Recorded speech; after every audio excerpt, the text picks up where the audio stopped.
Bienvenidos tengan cada uno de ustedes.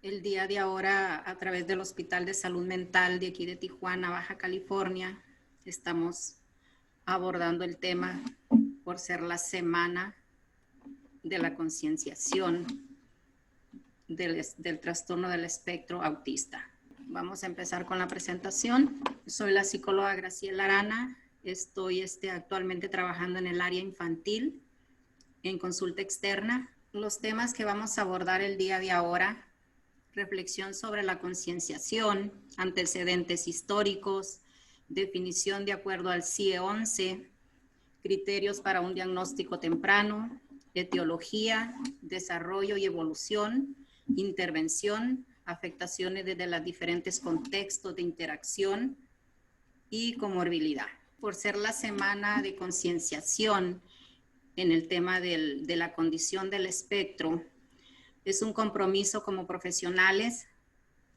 conocer y comprender que el mundo de los jóvenes con TEA también es nuestro mundo, y la responsabilidad de nosotros como profesionales de la salud es aportar conocimientos, aportar estrategias que puedan brindar o conllevar a estos jóvenes a una mejor calidad de vida. Vamos a iniciar con los antecedentes.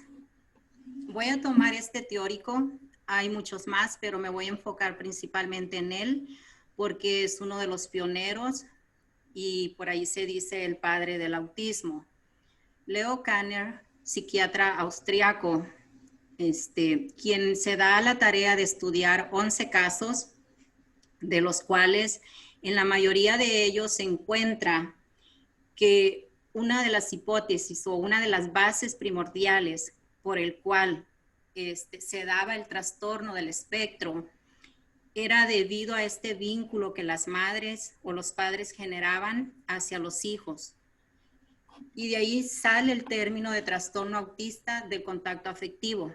Él consideraba que estos jóvenes, en la mayoría de los casos, se encontró una similitud y llegó a la conclusión de que una de las síntomas que podría derivarse al espectro era la relación, el vínculo afectivo que los padres generaban con el menor.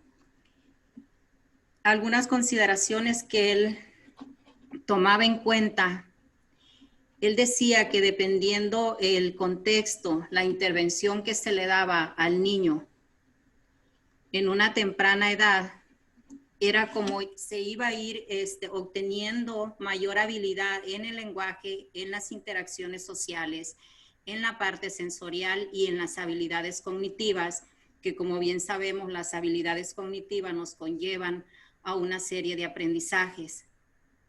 En la lectura, permíteme tantito, voy a mover esto acá. En las interacciones sensoriales, en la lectura y en lo social, la prevalencia era muy marcada, pero sin embargo, él comentaba y decía también que siempre, que aunque habían estos logros con el transcurso de los años, pero que siempre iba a haber una afectación en la interacción con el otro. O sea, en la interacción con los pares, el menor siempre iba a tener esta deficiencia. En el otro grupo, él expresa como una consideración más que él observaba padres y madres realmente cálidos. La mayoría de los padres, su función era como preocuparse por abstracciones científicas, literarias, artísticas y un limitado interés en las relaciones sociales. Y era lo que conllevaba a estos niños a adquirir el trastorno desde la perspectiva de él. De acuerdo a los retos que presentan en la condición del espectro, si observan, entre más rojo está la gráfica, mayores retos tiene el menor. Estamos inclinados hacia la parte verde, entonces quiere decir que el menor se presenta a menos retos. Y ese va a ser los retos a los que nosotros como especialistas también vamos a estar involucrados y los vamos a llevar de la mano y ir acompañando en este proceso debido a la condición, es como el joven va a requerir más ayuda en los diferentes contextos o menos ayuda. Los niveles, de acuerdo al DSM-5, al Manual Diagnóstico de los Trastornos Mentales, se caracterizan, nada más los voy a mencionar, como nivel 1, nivel 2 y nivel 3. Y eso van a ser los niveles de ayuda a los que el joven o el menor se va a enfrentar. De acuerdo al Manual Diagnóstico del DSM-5, que es la actualización reciente que se da, y al CIE-11, Clasificación Internacional de las Enfermedades, vamos a empezar por definir qué es el trastorno del espectro. Se caracteriza por deficiencia persistente en las capacidades de iniciar y mantener la interacción social recíproca, la comunicación social y una gama de patrones de comportamientos e intereses restringidos, repetitivos y flexibles. La aparición se tiene que dar en los primeros años de vida o en los primeros años del desarrollo. Generalmente en la primera infancia se empiezan a dar estos signos a raíz de los 18 meses, 36 meses. Es ahí la etapa crítica y es cuando empiezan a manifestarse estos síntomas, derivado a que es una etapa crucial para el menor y que está en constantes cambios. Uno de los cambios o uno de las habilidades que el menor obtiene en esa etapa va de la mano con diferentes habilidades que va adquiriendo, y mayormente en esa etapa se está dando la adquisición del lenguaje, la adquisición de diferentes habilidades motrices, lenguaje, el repertorio de socializar y entre otras. Vamos a abordar 6 signos de detección de acuerdo al enlace autismo y a una gama de investigaciones que el enlace autismo, la asociación, se ha dado a la tarea abordando desde el punto de postulado de Lorna Wynn, quien la autora del libro El autismo en niños y adultos, y una gama de investigaciones recopiladas desde esta asociación.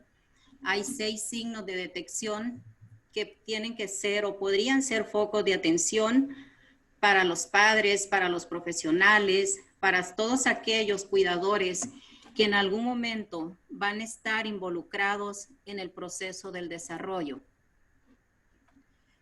Como punto número 1, parece no escuchar cuando se le habla. Se ha llegado a pensar que no oyen.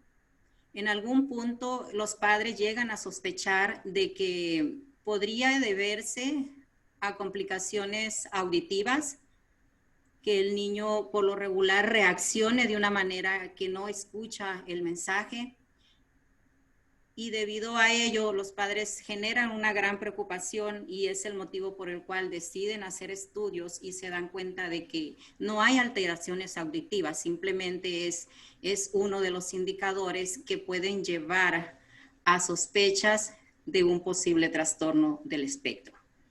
Si el niño quiere algo que no puede obtener por él mismo, toma la mano del adulto y lo lleva a lo que él quiere, sin hablarle ni mirarlo. Se da en caso de niños que cuando quieren obtener algo, un juguete, el vaso de agua o algún objeto, no suelen tener la comunicación recíproca con el adulto, sino que más bien toman la mano del adulto sin hacer contacto y lo encaminan o lo dirigen hacia ese objeto que desean adquirir.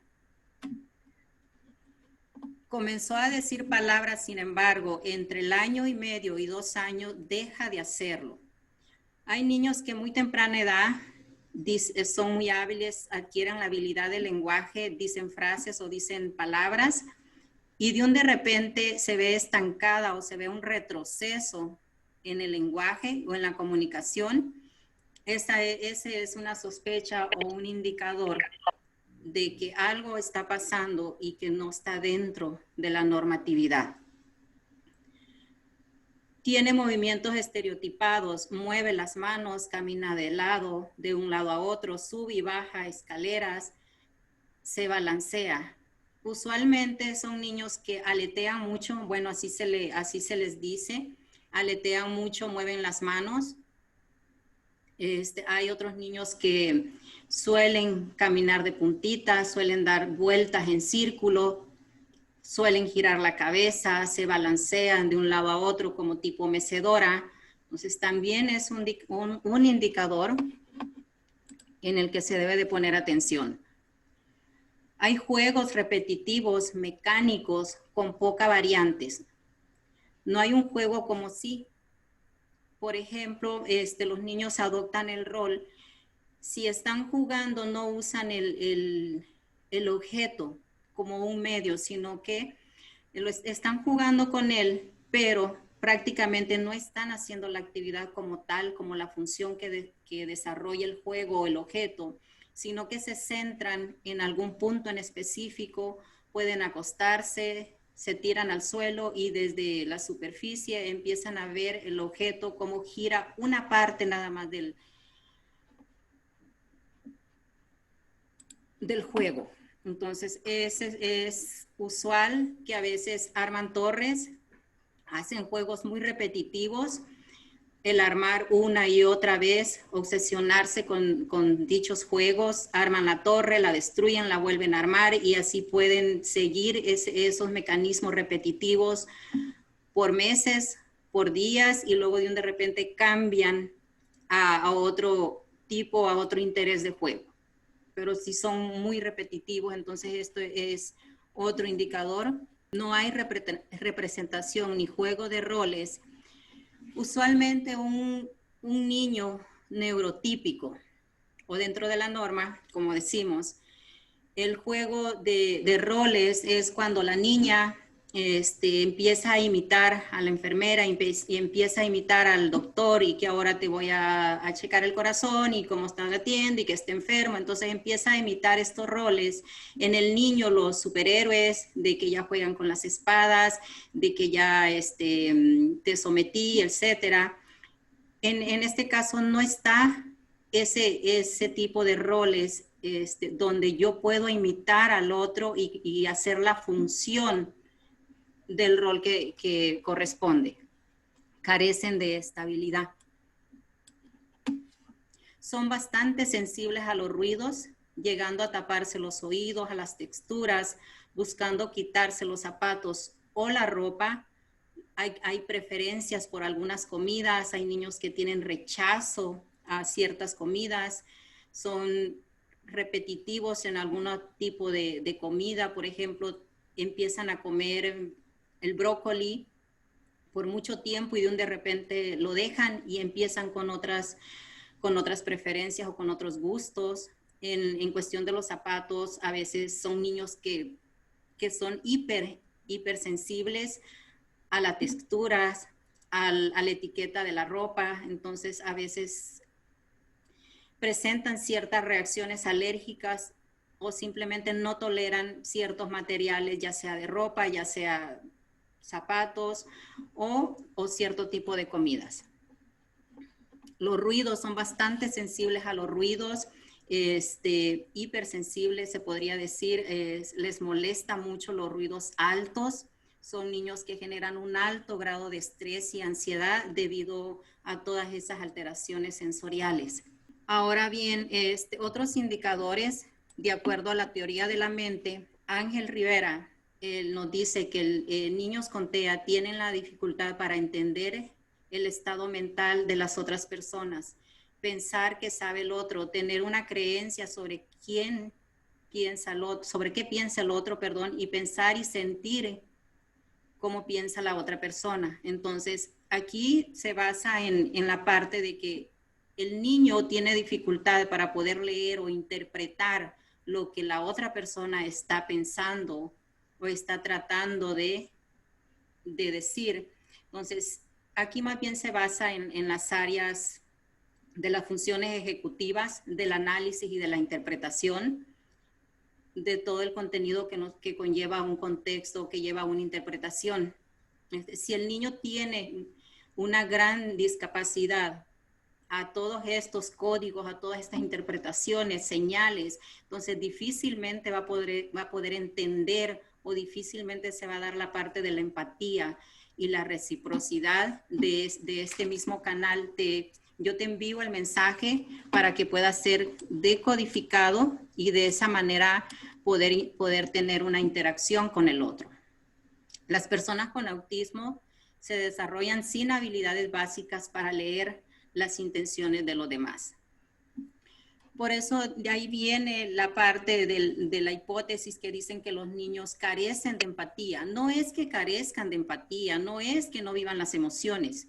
Si viven sus emociones a su manera, generan un vínculo con la familia cercana, con los cuidadores, con ellos generan un vínculo y con ellos viven las emociones a su manera, a la manera de ellos interpretar el mundo, pero las viven.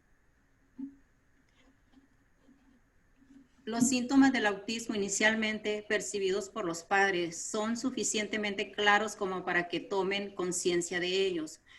Son signos que no pasan desapercibidos desde las primeras etapas, a los 12 meses, 36 meses, ya están presentes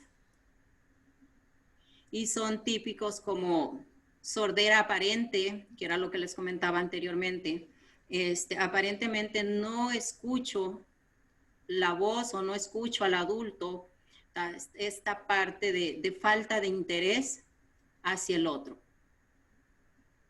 No miro lo que hacen las otras personas, estoy anclada en mi mundo, entonces no va a haber un interés por cómo reacciona, cómo interactúa el otro, simplemente estoy viviendo mi proceso, estoy viviendo mi mundo a mi manera de interpretar las cosas.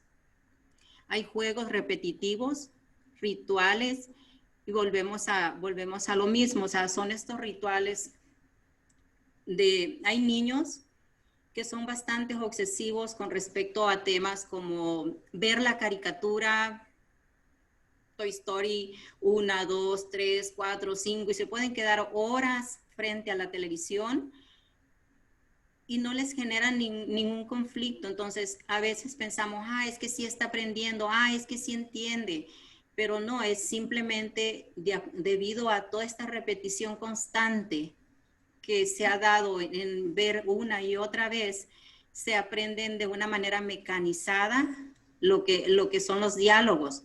Y te pueden decir toda la película o te pueden decir parte de un programa o parte de una serie o de un personaje, te lo pueden decir de memoria. Se resisten a los cambios de ropa, comida, alimentación, situaciones. Son niños,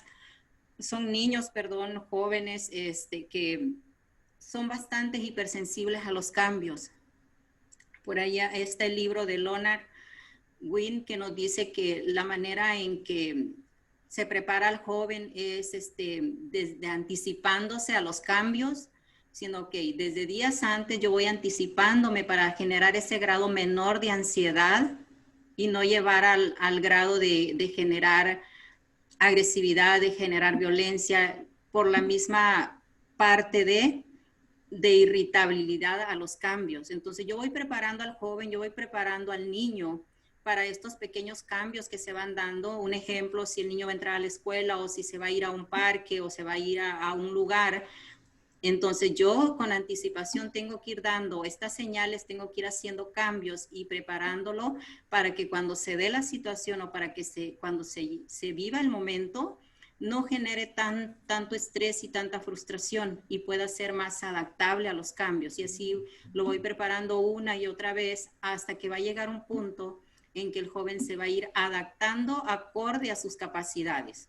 Hace rabietas en situaciones de cambio, que era lo que les mencionaba. Pues claro, si son bastante hipersensibles a las rutinas, a los cambios, inflexibles, entonces sí vamos a tener afectado la parte de la inflexibilidad en el pensamiento, rigidez. Entonces, ¿qué va a pasar?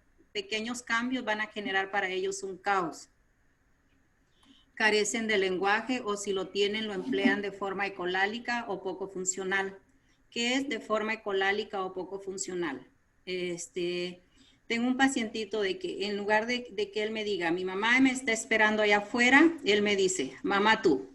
Y para él me está expresando, mi mamá me va a esperar o mi mamá está allá afuera. Entonces él me dice, mamá tú, mamá tú, mamá tú, una y otra y otra y otra vez. Entonces, la otra forma ecolálica es otro pacientito que se balancea y empieza a hacer el sonido como y los científicos expresan que es una manera en que ellos trabajan el nivel ansioso y se les debe como profesionales, debemos de saber de qué manera ellos pueden trabajar todos estos cambios y que no les genere un grado de afectación y dejarlos que trabajen a su manera la frustración o el estrés o la ansiedad o sustituirlo con otras alternativas o con otros mecanismos más funcionales. Continuamos. No señala con el dedo para pedir algo.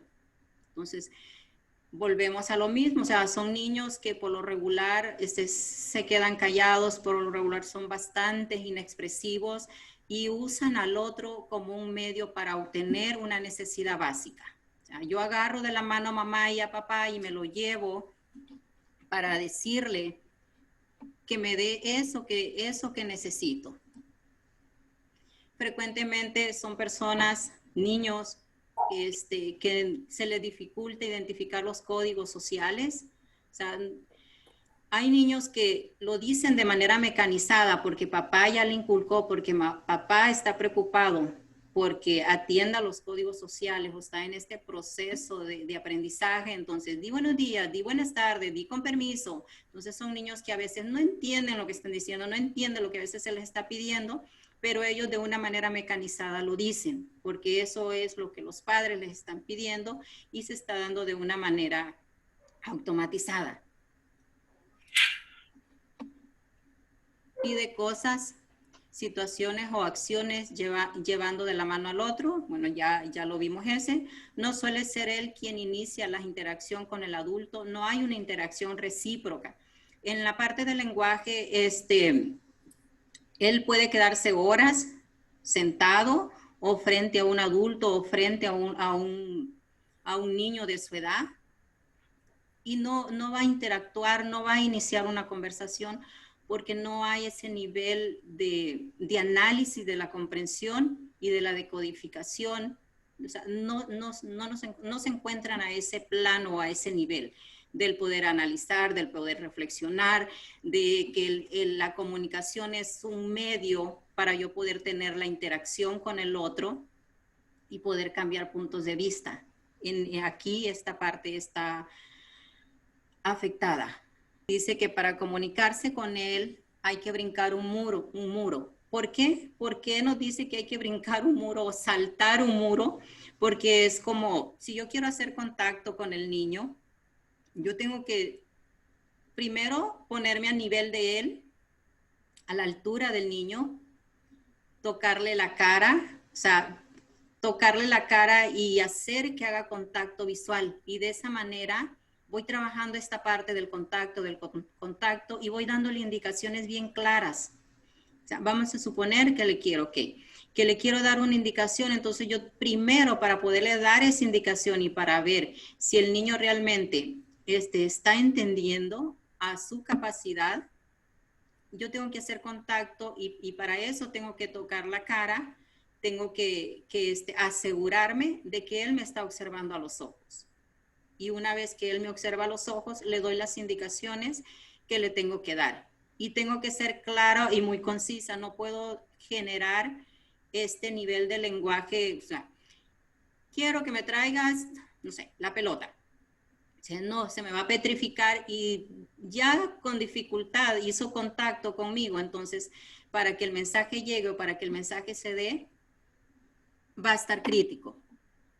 No juega con otros niños, no le interesa, no le interesa la interacción en el otro, no es una función, no es una necesidad de él, simplemente ya en la etapa educativa estos niños se quedan solos en un lugar, les encanta tener contacto, hacer contacto con la superficie, el estímulo con ciertas texturas, se acuestan en el piso, observan al vacío y lo que está pasando a su alrededor no les interesa.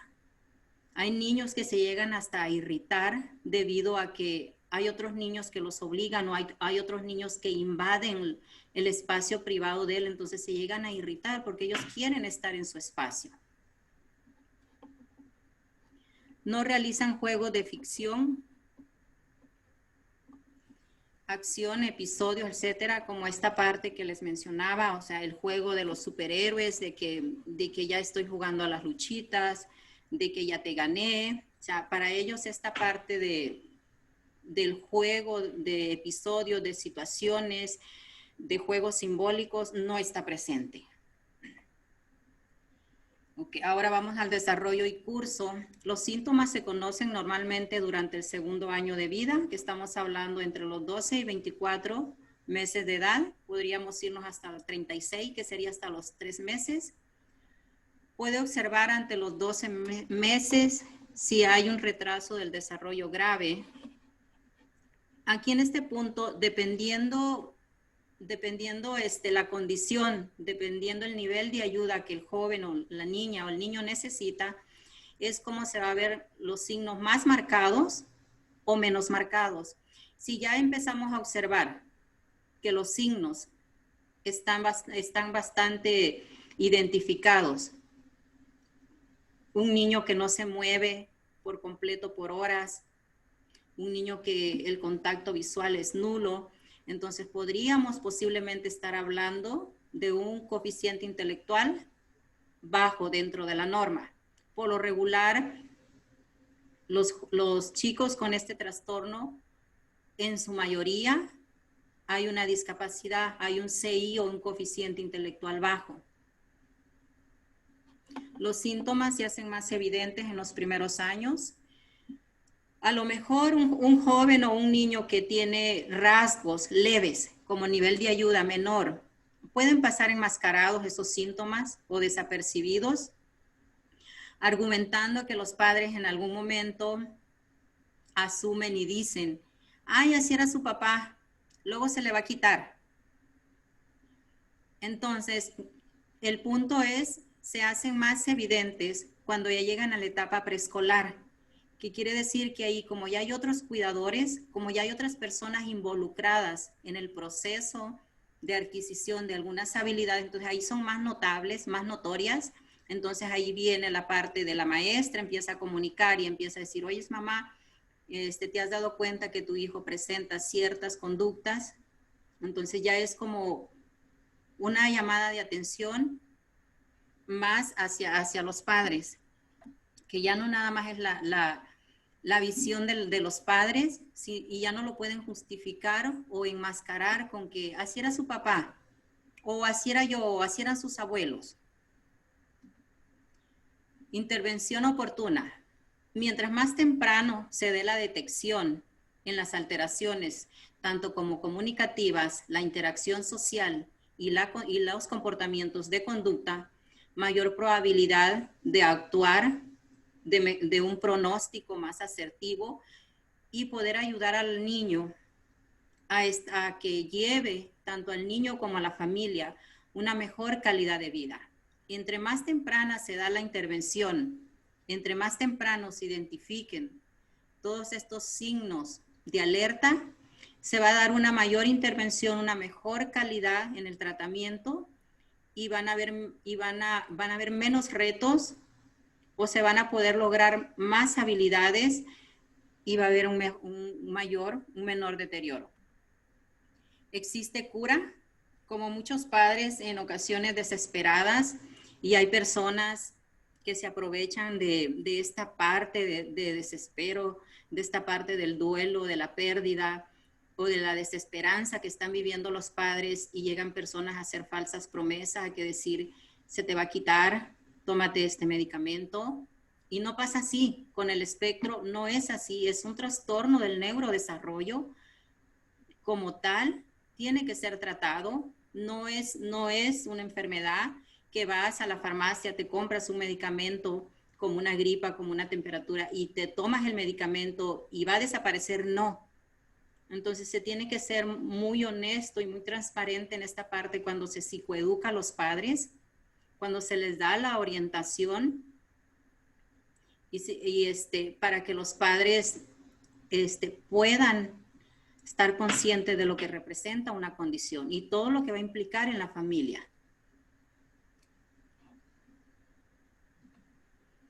Comorbilidad. Se dice que el trastorno del espectro tiene una comorbilidad, puede haber una discapacidad por debajo, limítrofe, o dependiendo el nivel de ayuda o la condición, puede estar un poquito más abajo o puede estar dentro de la media, pero siempre va a haber una afectación en cuestión del coeficiente intelectual. Muchos niños traen combinado con trastorno de déficit de atención con hiperactividad. En la etapa adulta o en la etapa adolescente, un cuadro depresivo y ansioso. ¿Por qué en esta etapa surgen otros trastornos? Porque las demandas del entorno son muchos mayores, son jóvenes, como ya lo vimos, con una muy baja capacidad a la tolerancia a la frustración. Entonces, ¿qué va a pasar? Que conforme van aumentando, conforme las demandas educativas se van aumentando, entonces hay mayor exigencia, hay mayores retos y el nivel de ansiedad y el nivel de depresión va a surgir. Alergia o intolerante a algunos alimentos, debido a lo que ya veníamos comentando en algunos indicadores. Alergias debido a la hipersensibilidad a ciertas texturas o a cierto material, a algunos alimentos bastante intolerantes, alteraciones en el tono muscular y destreza motriz, jóvenes o niños bastante torpes en condición de motricidad, limitaciones a lo largo de la vida. La falta de habilidades sociales y la comunicación presenta dificultades en el aprendizaje, particularmente en las interacciones sociales o en las situaciones con sus compañeros. En una etapa adulta va a presentar dificultades y alteraciones en estas interacciones, en la forma de socializar con el otro, de compartir con el otro, de trabajos en equipo. Entonces, tengo una pacientita ya casi adulta. Entonces ella me dice, es que yo el proceso de los cambios, yo no lo proceso, valga la redundancia, yo no lo trabajo, no lo vivo, acorde se van dando los cambios. Entonces, cuando es el proceso lento de la información, cuando me llega, o sea, ya estoy viviendo esa etapa, ya a lo mejor ya puedo estar 2 meses adelantada a esos cambios que se dio, pero hasta entonces yo empiezo a vivirlos, hasta entonces me empiezo a dar cuenta de que ya estoy en otra etapa, que ya estoy viviendo toda esta ansiedad, y eso le genera mayor ansiedad a ella. En casa, la adaptación a las rutinas y el rechazo a los cambios. O sea, volvemos a lo mismo, o sea, no es una cura, si se dan cuenta. En la infancia están los indicadores, en la etapa adulta se vuelve, o sea, ahí están presentes y va a seguir representando retos en la vida. En la sensibilidad sensorial, en las comidas, al dormir, dificultad en cuidados de rutinas, por ejemplo, el corte del cabello, intervenciones dentales. Como tienen esta hipersensibilidad, pueden tener un alto umbral al dolor, pero también, como son bastante sensibles, entonces se resisten a los cortes de cabello, las interacciones dentales, o sea, todo esto que genera el proceso dental, tienen bastantes complicaciones. Un CI bajo para aquellos que no están relacionados con el término, es un coeficiente intelectual bajo que se identifica por debajo de la media, que quiere decir la media de un coeficiente intelectual es de 90 a 110. Entonces, si yo estoy por debajo de la media, de la población, entonces va a haber un coeficiente intelectual bajo. En las áreas cognitivas está afectada lo que es la planeación, la organización, los cambios, los logros académicos, que son todas las áreas involucradas en el proceso de la información, en el área frontal, que es la planeación, la ejecución, el proceso de la información, el análisis, todas estas áreas, como tenemos ya complicaciones en esa área, van a seguir surgiendo y van a estar presentes en la etapa adulta.